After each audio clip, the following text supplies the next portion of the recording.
Good morning, everyone. I'm Frank Anderson, the President of the Middle East Policy Council. First thing I want to do is welcome everyone and express my gratitude that you've braved the storms to get here. It's been a fascinating day in so many ways. It's been a fascinating time, and then today's weather just sort of symbolized it all. First, let me a very brief introduction to the Middle East Policy Council for those of you who may be new to the room. We declare ourselves to be a non-partisan nonprofit, and our role is to inform the dialogue on issues in the Middle East that will affect U.S. policy interests. We do it through three programs, and the first is the publication of the journal Middle East Policy. Continues to be, by the only rating agency that does this, the most cited publication in the field. And much of that credit goes to our editor and Vice President Ann Joyce, who's standing there. And I'm going to ask Ann Joyce, she doesn't like to do this, but stand up so that the crowd can see you. The second of our programs are these Capitol Hill conferences, directed always by our executive director, Thomas Mattair, who does all the work while I get all the credit around here.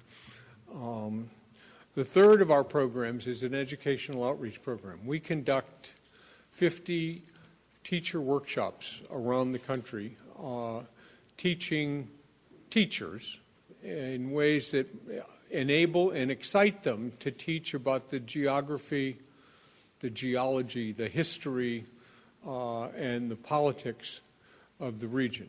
In many ways, that's our sort of legacy program. I think when you just do the math, we do 50 programs, each bringing in an average of 50 teachers.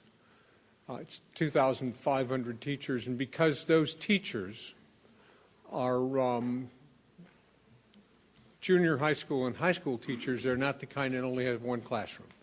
You know, those teachers usually touch 100 children each time. So we're looking at tens of thousands of children who are educated in ways that break down stereotypes and give them information about the Middle East that they wouldn't otherwise have. I'm proud of all our programs. The teacher workshop director is not here, but Neil Brandfold is, who's the program director. No, well, he's outside the door. But at any rate, no, there he is. Stand up.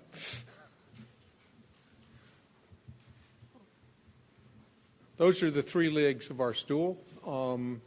The fourth leg that is building quietly, and I have to give credit to Jeremy Tamimi in the back, is represented by the fact that our proceedings this morning are being live cast around the world, and Jeremy is our electronic media person who shepherded the redesign of the Middle East Policy Council website. Those of you who may not have visited it recently, it's just been named by the Interactive Media Council, which I didn't know was a big deal until I learned of it, which it is in the world of web communications, the best in class of nonprofit websites this year. So this is their term. It is the best in the world. Very proud of that. Very proud of our programs, and grateful to all of you for coming. And I'll turn it over now to Tom Mattair, who is going to conduct this morning's proceedings. Thank you. Thank you, Frank, and welcome to all of you. And with reference to our live streaming, if you are watching it that way, you can submit questions, which I will bring to the attention of the audience. Let me say a few brief words before I introduce the panel. The uprisings that began in Tunisia in December and have spread across the Arab world since then have much in common. In the broadest sense, they are demands for economic and political change. But they also have much that's not in common, in that they are protests against regimes that have very different records of governance, and very different kinds of relations with the United States. The Obama administration has been accused of having a hesitant and reactive policy, but it has been dealing with numerous opposition movements that have different constellations of political forces, different leaders, different grievances, and different agendas. And they're not always known to anyone, including the Obama administration. That makes it difficult to know who would come to power first and who might come to power later. The administration has also been dealing with some regimes that have provided much better governance to their population than other regimes and have been much more open to reform than some other regimes. And the administration has been dealing with some regimes that have been allies and some that have been adversaries. U.S. officials have had to think about our ideological national interests, which support more popular political participation in government, and also have had to think about our strategic national interests, which include access to oil and gas and dealing with challenges posed by Iran and al-Qaeda,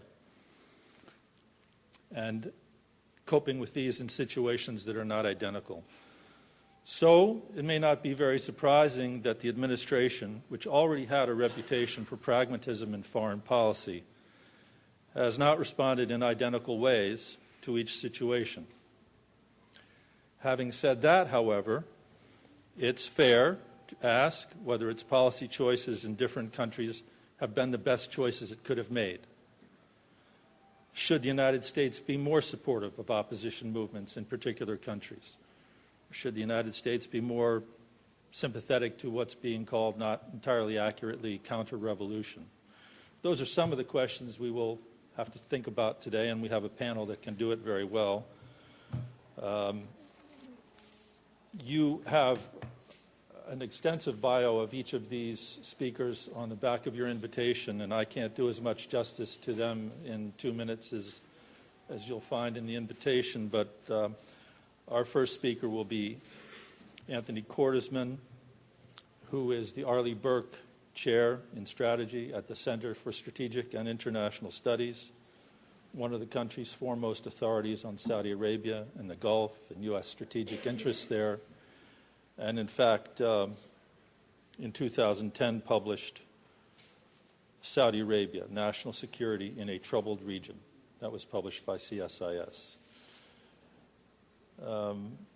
Next, we will have Barack Barfi, who is a research fellow at the New America Foundation, has also been at the Brookings Institution, has also been with ABC, and has published very widely in The New Republic and Foreign Policy, many other prestigious places, and is an eyewitness